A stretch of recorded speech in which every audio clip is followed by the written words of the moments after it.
네, 5월 5일 월요일 기도로 돕는 그 사랑 매일 묵상. 매주 월요일 우리 팀 켈러의 기도를 통해서 기도의 원리를 배워가고 있습니다. 지금 우리가 두 번째 파트 기도를 분별하다 할 때 소견대로 하는 기도는 비극이다. 기도를 분별하다 할 때 understanding prayer의 conversing with God, 하나님과의 대화로서의 기도입니다. 기도를 어떻게 이해해야 될까? 기도를 설명하는데 기도는 하나님과의 대화다라는 파트를 보는데, 그중에서도 하나님 말씀에 풍덩 뛰어들라, 이런 내용입니다.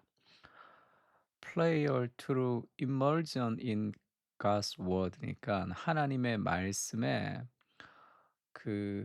집중해서 이렇게 말씀에 이렇게 깊이 침잠하는 것을 통한 기도라는 거죠.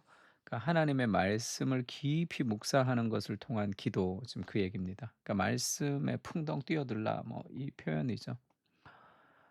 기도를 하려면 먼저 그냥 "하나님 이거 주시고 저거 주시고." 이렇게 막 기도하는 게 아니라, 나의 소원을 나열하는 것이 아니라 먼저 성경을 펴고 그 간구를 들으실 분에 관해 배워야 하죠. 하나님이 어떤 분이신지를 알 때 기도가 풍성해집니다.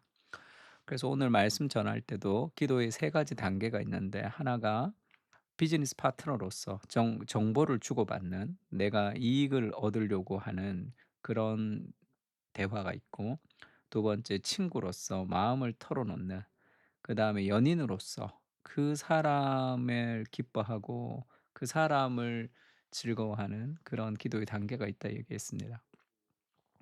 우리가 기도하는 대상이 하나님이라면 하나님을 알아야지 기도가 깊어지죠. 성경을 읽으며 깨달을 때 어떻게 기도해야 할지를 알게 됩니다. 그 뭐 새삼스러운 일이 아니죠.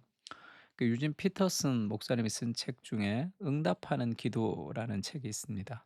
그러니까 하나님께 응답하는 기도, 이렇게 이제 다시 재판이 나왔는데, 이 책을 제가 너무 좋아해서 기도할 때마다 내가 한 챕터씩 읽고 기도하는데 벌써 몇 번 읽었는지 몰라요. 그래서 이 절판됐던 책을 IBP에서 다시 이제 재판했 했던 그런 역할을 하기도 했습니다.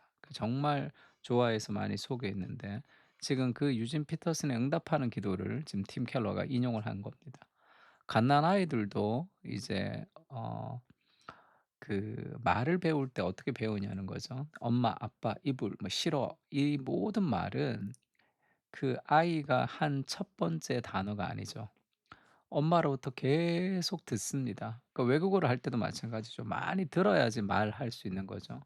그러니까 인간의 말은 모두 다 응답하는 언어이지 나로부터 시작되는 언어가 아니라는, 기도도 마찬가지죠.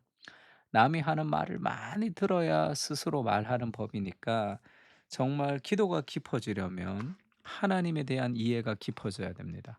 하나님을 인격적으로 깊이 알아가면 알아갈수록 기도가 더 깊어지는 거 당연하겠죠. 그래서 인간의 기도보다 하나님의 말씀은 까마득히 앞선다는 사실을 가슴 깊이 새기는 게 기도 훈련의 필수적이다. 그래서 무조건 말씀을 읽으면서 기도하는 게 제일 좋습니다. 그 말씀을 읽으면서 기도하는 것이 좀 은혜가 잘 안 되면 책을 가지고 읽고 기도하는 것도 좋아요. 제가 이 틴켈러 기도라는 책도 벌써 몇 번씩 읽으면서 기도했던 책이에요. 그래서 지금도 이렇게 우리가 읽으면서 이거 가지고 기도하는 거죠. 기도는 성경에 깊이 침잠하는 데서 비롯되어야 한다는 얘기다. 그러니까 하나님이 나한테 말씀하시고 그것을 가지고 기도를 연습하는 겁니다. 내 마음의 소원을 뭐 막 아뢰는 것도 좋지만, 말씀을 읽고 그 말씀은 하나님이 내게 말씀하시는 거죠. 그것을 듣고 내가 그것으로 떠올랐던 것, 생각하는 것들을 다시 고백하는 거죠. 그게 대화가 됩니다. 그렇게.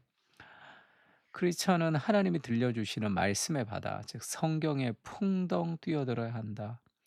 마음과 영혼이 자연스럽게 반응할 때까지 성경 말씀에 귀를 기울이고 연구하고 생각하고 묵상하고 숙고해야 된다. 말씀을 좀 깊이 이해하는 것이 너무 좋습니다.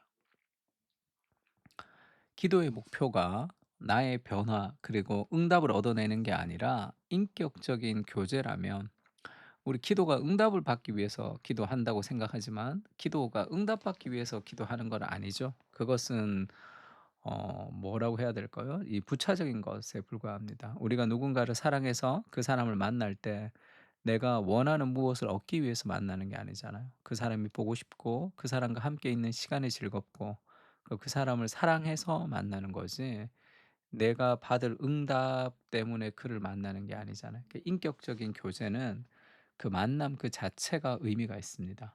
그 자크 엘룰이 기술 사회가 되면서 오늘날의 인간관계의 만남도 내게 유익이 되느냐 유익이 되지 않느냐로 결정한다는 거죠. 그 만남 그 자체가 의미가 있는 게 아니라 만나서 뭘 해야 되는 거예요. 만남 그 자체가 의미 있는 그런 인격적인 관계가 좀 사라지고 있다 이런 얘기를 했습니다. 성경에 기록된 한 구절 한 구절에 깊이 몰입하는 게 기도하는 법을 배우는 유일한 길이죠. 성경을 한 구절 읽고 기도하고 한 구절 읽고 기도하고 이것도 좋습니다. 특히 시편 같은 거는요. 인간사가 기도를 자극할 수는 있지만 전제 조건은 아니다. 기도가 나로부터 출발하는 게 아니라는 거죠. 이러한 기도가 가능하려면 하나님을 향한 믿음뿐만 아니라 그분에 대한 교리와 개념이 반드시 필요하다. 그러니까 성경을 더 알고 내가 혼자 막 성경 본다고 다 되는 건 아니잖아요. 배워야 되죠. 성경을 배우고 그리고 우리가 책을 읽고 그 설교를 듣고 그러면서 생각하고 그 풍성한 그런 이 이해가 있으면서 더 말씀이 깊어지는 겁니다. 그러니까 우리가 교리와 하나님에 대한 개념이 깊어지면 깊어질수록 기도가 깊어지는 거죠. 그러니까 크리스찬은 성경에서 참되고 복잡한 하나님과 마주치죠. 왜냐하면 실제 살아있는 인격을 만나요. 성경을 통해서 우리는 죽어 있는 글자와 교훈을 만나는 게 아니라 지금도 생생하게 살아있는 하나님의 인격을 경험하는 겁니다. 하나님의 말씀이 살았고 운동력이 있다고 할 때 그 거룩한 실체의 인격을 경험하는 거죠. 그러니까 실존하는 누군가와 인격적인 관계를 맺는다고 할 때 우리는 그 상대 탓에 헷갈리거나 머리끝까지 화가 치미는 일을 가끔 겪기도 하죠, 같이 살다 보면. 하나님과도 똑같은 일이 벌어진다는 거죠. 그게 정상적인 거죠. 왜? 인격이니까. 내가 이해할 수 없는 일들이 막 생기면 하나님 앞에 막 화나기도 하잖아요. 막 따지기도 한단 말이에요.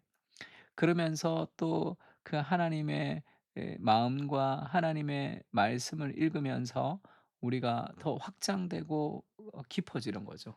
근데 하나님과 그런 복잡한 관계성 안에서 이런 갈등이 있는 것도 정상적이라는 거죠. 이 인격적인 관계니까 그렇습니다. 성경에서 하나님을 만날 때도 마찬가지여서 감격하고 위안을 얻기도 하지만 당황스러운 사태 또한 심심치 않게 벌어지죠. 기도는 하나님의 말씀을 읽는 일에 토대를 두고 있지만 서로 뗄 수 없는 관계다. 기도와 하나님의 말씀은 기도할 때 하나님의 말씀에 토대를 두지만 이거는 막 뗄 수 없는 하나로 되는 거죠. 성경과 기도는 하나의 덩어리가 되어서 그래서 이 원래 그 팀켈러의 표현을 보면 성경과 기도는 결혼했다 이렇게 표현합니다. 크리스찬이 참 하나님과 멀어지지 않도록 붙잡아 준다는 거예요. 그러니까 이 성경 따로 읽고 기도 따로 하고 별로 좋지 않습니다. 성경을 읽고 그걸 가지고 기도하는 거. 또 기도할 때 성경을 읽는 거. 그리고 성경 읽는 것이 좀 어려우면 다른 좋은 자료들을 읽는 게 좋습니다. 저는 기도할 때 반드시 뭘 읽습니다. 제가 강의할 강의 제목을 읽기도 하고 설교할 본문을 읽기도 하고 많은 것을 읽으면서 기도하는 거죠. 그때 우리가 훨씬 더 기도가 좀 깊어지고 집중력이 있어질 수 있습니다. 좋은 영감 있는 책들 읽는 것도 그렇게 도움이 되죠. 그럼 기도 길어지게 오래 기도할 수도 있죠. 시편 119 편은 하나님의 말씀에 대해서 이렇게 쭉 설명해 놓은 책인데 조혜련 씨가 시편 119편 읽으면 119를 불러야 된다 뭐 이렇게 좀 쪼크도 하던데요. 너무 길어 가지고.